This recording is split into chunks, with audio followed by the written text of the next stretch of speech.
1962 की जंग, 2020 का कोरोना और अब 2026 में फिर खुल गया वो रास्ता जो कभी एशिया की सबसे बड़ी व्यापारिक लाइफलाइन हुआ करता था।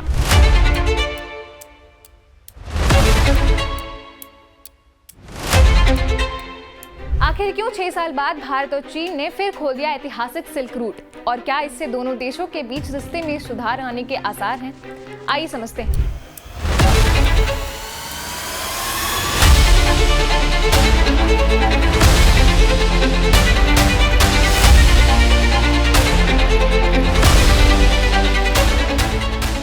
नमस्कार, मैं गरिमा मिश्रा और आप देख रहे हैं लाइफ टाइम्स का डिजिटल प्लेटफॉर्म।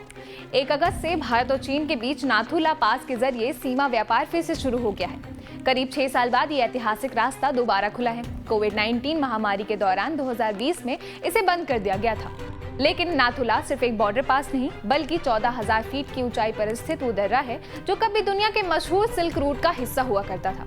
अब सवाल है, सिल्क रूट आखिर क्या था? असल में सिल्क रूट कोई एक सड़क नहीं बल्कि हजारों किलोमीटर तक फैला एक व्यापारिक रास्तों का विशाल नेटवर्क था। ये चीन, तिब्बत, भारत, मध्य एशिया, मध्य पूर्व और यूरोप को जोड़ता था। इसी रास्ते से सिर्फ रेशम, मसाले और कीमती सामान ही नहीं बल्कि संस्कृति, धन और नए विचार को भी एक देश से दूसरे देश तक पहुंचाया जाता था।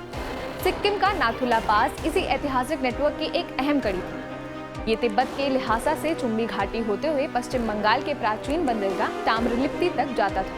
वहीं से जहाज श्रीलंका, बाली, जावा और दक्षिण पूर्व एशिया के कई देशों तक व्यापार करते थे। लेकिन 1962 के भारत चीन युद्ध के बाद ये रास्ता 44 सालों तक बंद रहा। फिर 6 जुलाई 2006 को इसे दोबारा खोला गया। हालांकि 2020 में कोरोना महामारी के कारण सीमा व्यापार एक बार फिर रुक गया। अब 6 साल बाद व्यापार फिर से शुरू होने से सिक्किम के करीब 600 पंजीकृत व्यापारियों को राहत मिलने की उम्मीद है। वहीं भारत से चाय, कॉफी, कंबल, रेडीमेड कपड़े, हस्तशिल्प, मसाले, प्रोसेस्ड फूड और पारंपरिक धार्मिक सामान भेजे जाते हैं। फिलहाल दोनों देशों के बीच 36 स्वीकृत वस्तुओं के व्यापार को ही अनुमति दी गई है।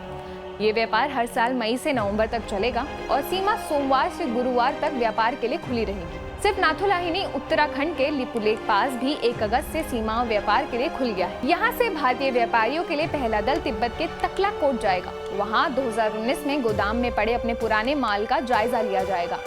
दिलचस्प बात यह है कि हाल के महीने में कैलाश मानसरोवर यात्रा भी नाथू-ला और लिपुलेख मार्ग से फिर शुरू हुई। ऐसे में इससे सिर्फ व्यापार ही नहीं बल्कि भारत और चीन के बीच विश्वास की बहाली और रिश्तों में धीरे धीरे नरमी के संकेत के तौर पर भी देखा जा रहा है।